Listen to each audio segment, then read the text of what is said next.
Obrigada, presidente. Nós aprovamos no dia de hoje 2 conceitos fundamentais. É responsabilidade do Estado a manutenção da vida das mulheres quando elas passam por 2 tipos de risco.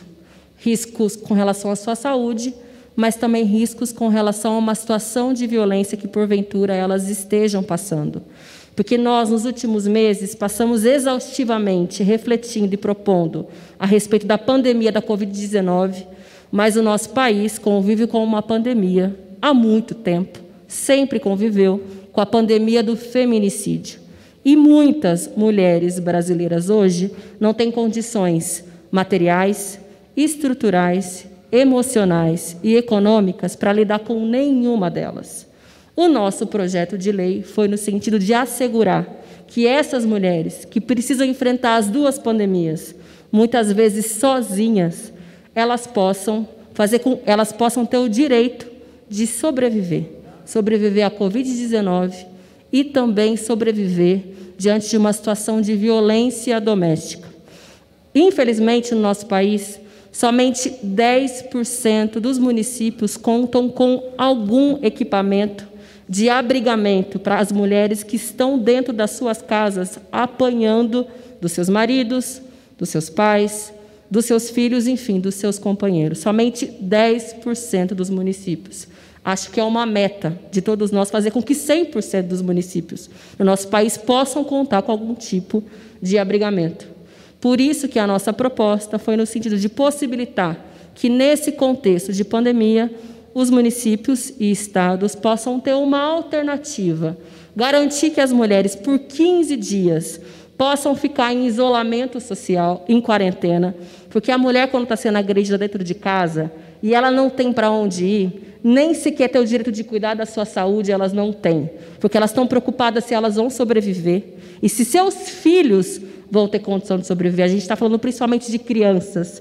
Defesa da vida de crianças, sim, senhor. E defesa da vida de mulheres, sim, senhor.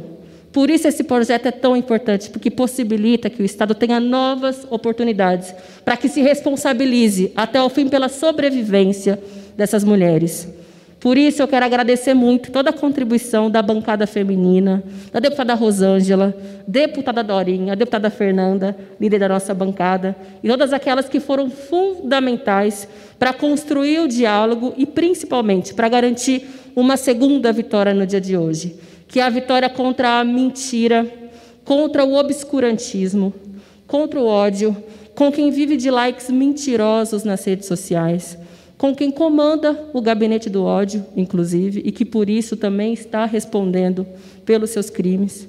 E me desculpem, vão precisar responder por um novo crime, porque criaram fake news.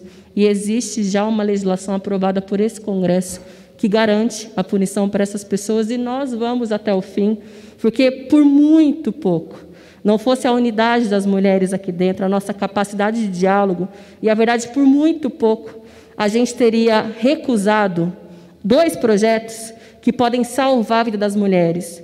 E aqueles que diziam que estavam fazendo uma militância pró-vida, na verdade, revelariam a sua pior face, que, na verdade, era contrário à possibilidade de salvar a vida das mulheres. Portanto, novamente, agradecer a toda a bancada feminina, agradecer a todos os votos de todas as bancadas, pela vida das mulheres e pela verdade. Contra sempre a lógica do obscurantismo e das fake news, a gente vai conseguir atingir, principalmente, a nossa prioridade, que é garantir que as mulheres brasileiras possam sobreviver diante dessas 2 pandemias que, infelizmente, convivem no nosso país. Obrigada.